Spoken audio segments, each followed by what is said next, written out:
Yeah, like I said before we went for the break, what exactly do you split your course into? Different subjects? Is it academically based, like science, literature, arts, history, or is it all directed towards one somewhat nebulous idea like social, universal consciousness? How do you?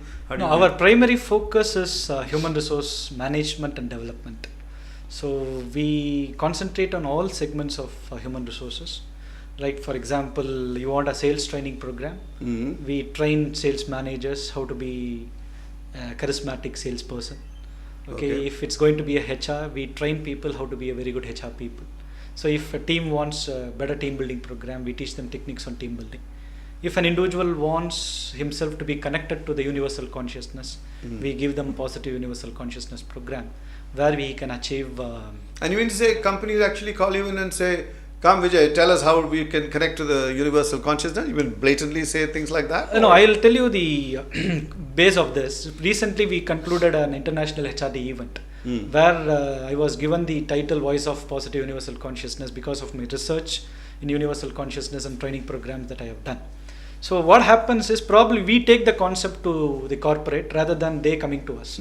So say for example, we are doing a program for a leading pharmaceutical company on a title called as leadership, but leadership through positive universal consciousness. Okay. So you relate everything back to... Yeah, we help them to connect their subconscious with universal consciousness and become better leaders. Also having all the Western thoughts about leadership, management tools about leadership, also with the current Indian way of looking at leadership and also the ancient wisdom, what talked about leadership and things like that. The primary crux is, see, the ultimate end is make a human, self-developed human who can have a lot of introspection and come out with a solution for himself on inner joy, peace, happiness. And where did you find all these answers for in the Hindu scriptures? No, I told you. Or was it just thought and discussion?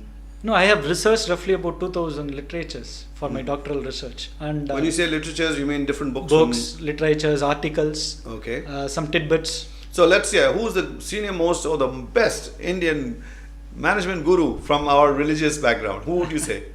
Krishna. Would you say Krishna? Okay, oh that's good. Yeah, what is the basis of that? No, I'll tell you very honestly, it's like this, Krishna was able to connect himself with Arjuna on all aspects. True. And he's beloved of everybody. And one simple aspect is, as a leader, you should not lead from the front.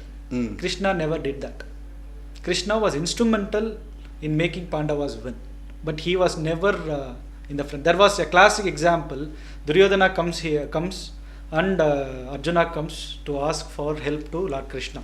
Yes. So by nature, Duryodhana is egoistic. So he went and stood exactly next to Krishna's head. So Krishna was an Anantasena. The Arjuna, as usual, is the devotee. So he goes to Krishna's leg side and stands. And the moment he opens the eyes, the eye contact goes to Arjuna. And Duryodhana says, he asks Arjuna, what do you want? Okay, at that time, Duryodhana says, no, I came first. But Krishna says, you came first, but you are not visible. Bad management techniques. Okay, so if you are not visible, how can I connect with you? And Krishna very well knows that he is there. He is materialistic. Duryodhana is materialistic. So, okay, you came first, no problem, Arjuna, you wait, I will ask him. So, the way he puts it, he says, I will give you an option. Option A, I am an individual standing with no arms and ammunitions. We call it as Nirayadapani. The next is my entire army, my arms and ammunitions, my people. So I told you, Duryodhana is a materialistic guy. He visualized the entire armed force and things like that. He couldn't see anything bigger than that. But with no leadership, whatever may be the mission, it's not going to be achieved. So probably the best part of Krishna is a very, very strategic leader who knows what is the end result, who has capitalized the entire course of event focusing on the end result rather than the happenings. But so this kind of extrapolating reasons, extrapolating wisdom out of what doesn't appear to be a lesson is something that I think every religion incorporates. If you go read the Bible, you listen to a Bible thumper sitting up there on the podium, and he's picking out meanings out of obscure lines from some scripture. Those who are not a follower of that will probably sit back and say, that's a load of bollocks, bullshit. And somebody who's the other side will say, hey, now I never thought of it like that. No, see, So- it's like this. No, once I told you, no, we are all connected. So we don't know where we get answers. See, for so many things, we don't have an answer. Why do you have this hairstyle? We don't have an answer. Okay, I asked it to a group of students. They said my favorite actor has this, sir. I have this. Okay. Okay, and so only one of very few told I have it. So the interpretation is individual's choice. So I always tell my people, if you believe, don't question. If you question, don't believe. Question it left, right and center. So the answer is how we interpret it. But one of the aspect I wanted to compliment with you, all the ancient texts till now has been looked at as text that gives spirituality or that teaches spirituality.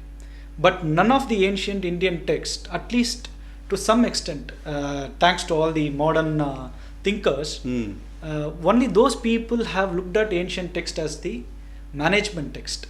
Okay, Another aspect within that. Absolutely, you have got all solutions, like from the Chakra Vyuga to the ability to keep people in strategic positions, the ability to communicate. I'll just tell you one example, a classic example of Ramayana.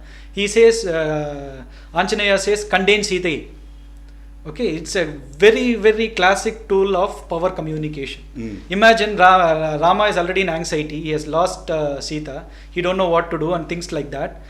He sends Anjaneya to look at it. The very first statement, as soon as he comes, he says, contain Sita. It solves the purpose. Yeah. Rama is clear. I saw Lakshmi Sita, don't worry about things. So things are fine. This is like be precise, be concise, Yeah, exactly. and communicate to the point. No, to be very frank on that, people, you see a lot of advertisements coming, I teach techniques on communication, pay 20,000 rupees, dinner arranged.